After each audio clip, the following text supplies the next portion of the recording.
with the increase in GDP, with the increase in the production, we are giving a choice for the people who are having access to money can have a variety of choice for them. Like for example, if I want to take a mobile, if I have an amount of 20,000 which I can spend, so I can have an options of taking the various kinds of brands, various features. I can go to the specifications and find out the things. If a person who is having only 2,000 rupees, will he be able to access same options where I am going to get access for it? Is it true? No, it's not possible, because 2,000, 20,000 has a lot of variation. So we get the opportunities basing on the amounts what you are getting. So the same situation is existing in the here also. The GDP is more, means you are getting more products available in the market. The number of people getting access to this is very less. How is this happening for us? Let us see the diagram which is given for us here. In India, the situation is this: nearly 135 million people are coming under the poor category people or below people. How can we say that these people are in the below category people, or why? What is the basic criteria for them? Just as clear as we told in the example, that basing on the income we assess the people. The income of this group of 135 million people, which is comprising of the 90% of the unorganized sector people, as we all know that in the unorganized sector the incomes are very low, which means that these people belong to which group? The low income group. Yes, the very low income group people come under this section A group. Let us put the name A here. Now coming to the section B group. Section B group also we have 71 million people. The 71 million people are coming under section B, means here they are not completely in the organized sector, but they have got some better chances than the below category people of A, which means that they got some fixed amount of income as a monthly payment for them, or let us consider that as salaries for them. Let us take these people are salary oriented people. These people are daily wages oriented people.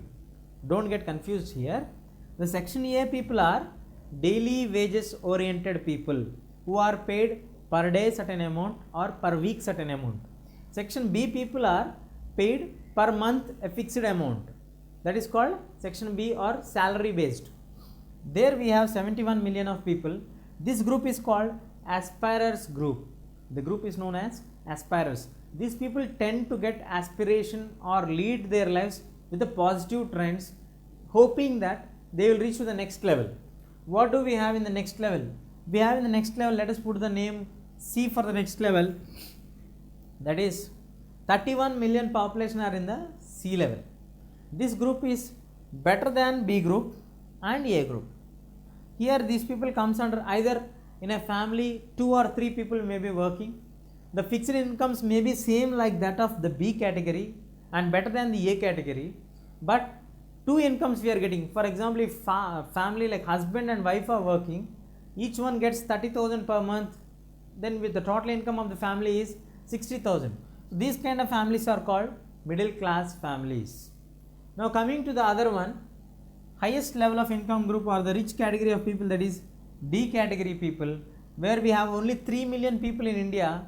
If you see the Indian population, we have nearly 1200 million people in the entire Indian population. If you categorize them, you are getting only 3 million people in the rich people category. So you can understand the availability of rich people here. Now what we discussed earlier is the products what you are producing are providing a various kinds of opportunities for the people only for the D category people. They are denied for A, they can't at all guess or hope for it. B may have an option if they plan it, but it's not sure. C can get access for it if they plan well. D must, they take it for granted, they get it as a choice for them, not as a chance. When it comes to C and B, it is a chance for them, but when it comes to D category people, it is a choice of their relative efficient levels, whether they are effectively concentrating on this or not. These all will be the criteria for us in leading the sustainable development. Let us discuss the other one in detail, because the human development, GDP we have discussed, the present condition of India we have discussed. Let us see what is happening for this. Sustainable development we have discussed about GDP, but some of the economists have expressed a severe criticism against the GDP. We saw only the production, only the output. What about the factors that are happening in this production process and getting the output process? Are they addressed properly? Do they don't have any influence on the human beings? They does not lead to the development of the human beings? They are not on the natural resources? GDP is nothing but the calculation of the outputs what we are getting from agriculture in the larger scale. So when the agriculture is calculated in the larger scale, it is directly connected with land. When land is getting spoiled, what about the water which is used here? Water also is getting spoiled. Next, when it comes to air, air also is getting spoiled or getting polluted. Then what about the other things which are getting spoiled here? Now let us discuss these all aside. Let us go into the concept oriented, so that you can understand how these all are getting polluted or getting destructed for us. Now let us go for the concept of deforestation.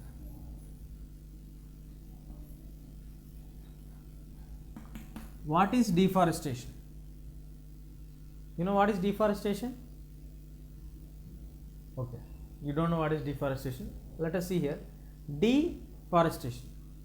Forests are being deed. Deed means removed. When forests are being removed, how are forests removed? Forest is packed and taken away from one place to another place. Is it possible? No. Forest is nothing but the plants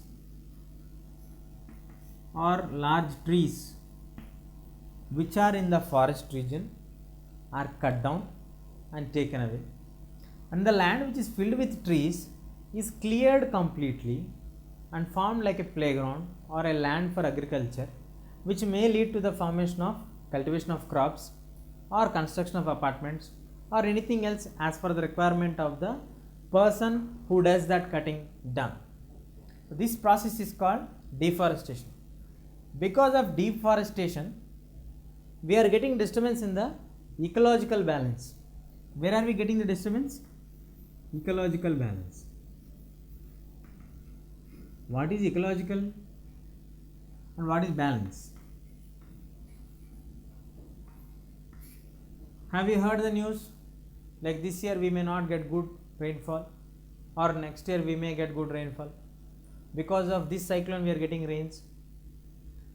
Actually the rains have to be come in the month of June, but because of climatic change we got in the month of July. Like this, generally we listen to this kind of news and phrases which are used in the news clippings or newspapers and all. That is nothing but when a forest land is cleared, the temperatures on that region and the carbon dioxide and the oxygen levels will get variated. We get the temperature increased here. When the temperatures increases, when the rain should come, that moment rains do not come. When the rains don't come properly and we get the variation, the crop season will get extended, the climatic condition will become imbalanced, because in summer you can't expect rains and in rainy season you can't expect the sun to shine like how is it in the summer season. So this getting of variation is like summer coming to winter, winter coming to the rainy season. This mingling up of the climatic conditions or the weather conditions is called ecological balance. This will get distracted.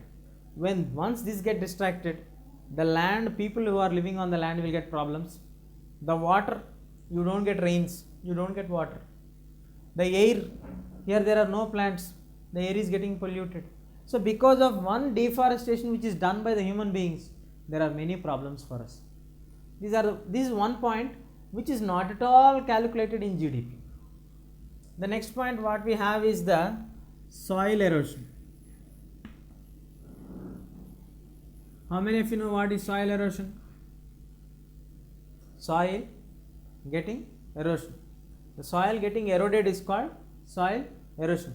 Means the soil moving away with water, either with river water or rain water, and going away from that particular place to some other place and brings negative points for both the places. How can soil going from one place bring negative point for that place, and where it is going there also negative point? Is it possible? Yes, it's possible. See here, when soil is taken from a place, let us say it is taken from a very fine fertile soil place region, it goes along with the river. It is flowing along with the river. The soil also went with the water. This river went and met with some dam levels. We have constructed one dam here. The water gets deposited here. Along with water, what is getting deposited here? The mud or the sand or the soil which is going along with water is going, no? So it gets deposited here at the underground layers of the dam. After 5 years or 10 years, if the daily process is going like this, the dam gets filled with mud, not with water.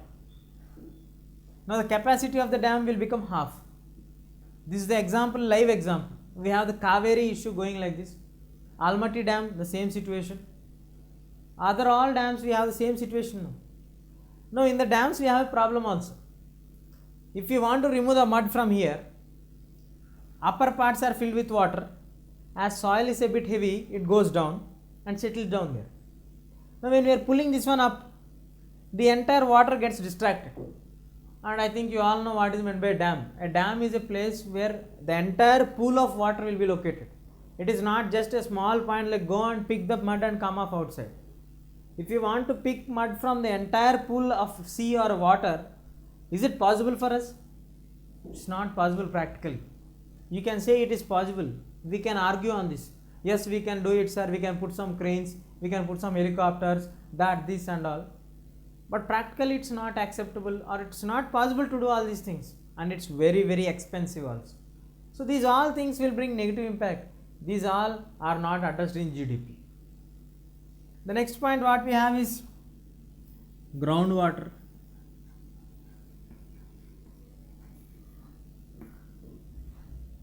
What is groundwater? We are discussing about water now here. Again, what is this groundwater? The water which is present in the underground layers of the earth is known as groundwater. Now, what is the problem that is going to come here for the groundwater?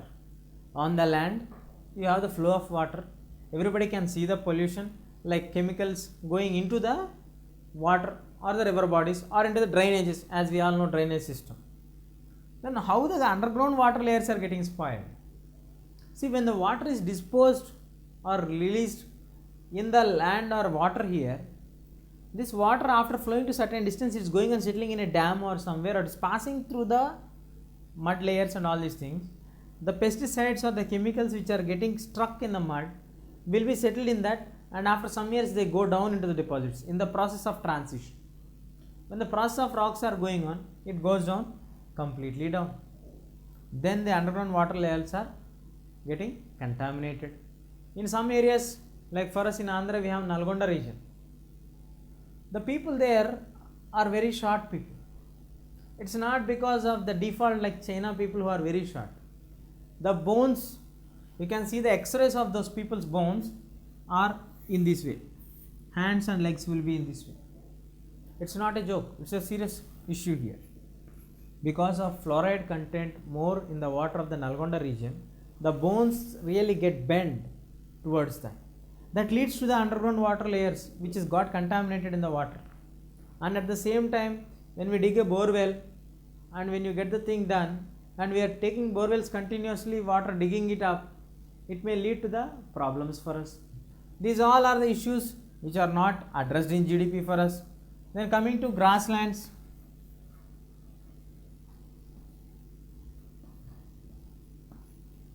What are grasslands doing now?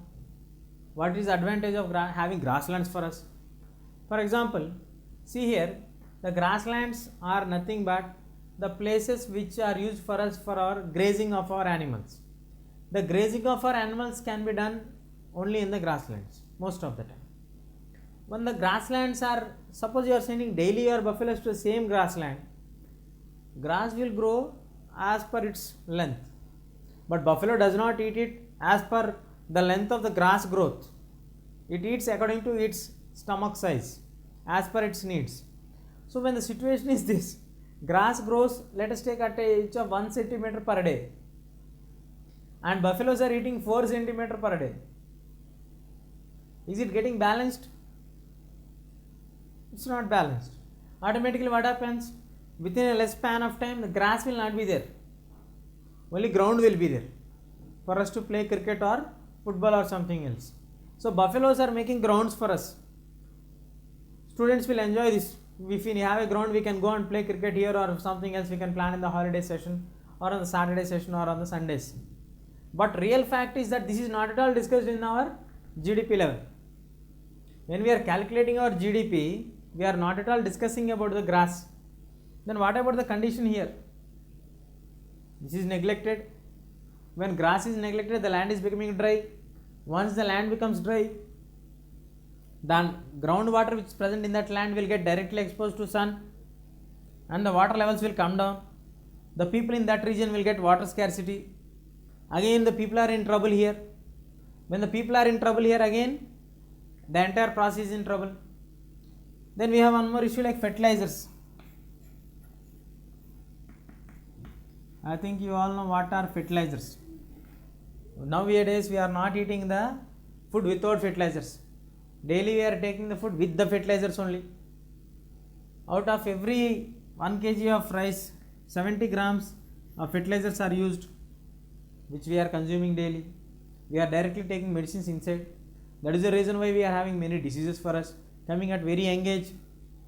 Now fertilizers are being used continuously in more amounts to kill the insects, mosquitoes or the flies or the other things which are creating trouble for us on the plants. And these are added to all the plants to the end product of the thing in rice or everything. That we are getting it directly and we are utilizing it. Again, this is not discussed in the GDP. So many of the economists have a view that the GDP could not be the exact calculation levels for us because there are many negative points which has to be addressed clearly, which has to be analyzed clearly, and there is a disturbance in the ecological balance which cannot be taken neglected. So these all are the factors which has to be assessed clearly to get a clarity on the product. Then only we can discuss about the development. Let us see the question now. Is India doing development in the aspects of economic level, production level, and whether these all are done in the sustainable level or not? We'll discuss.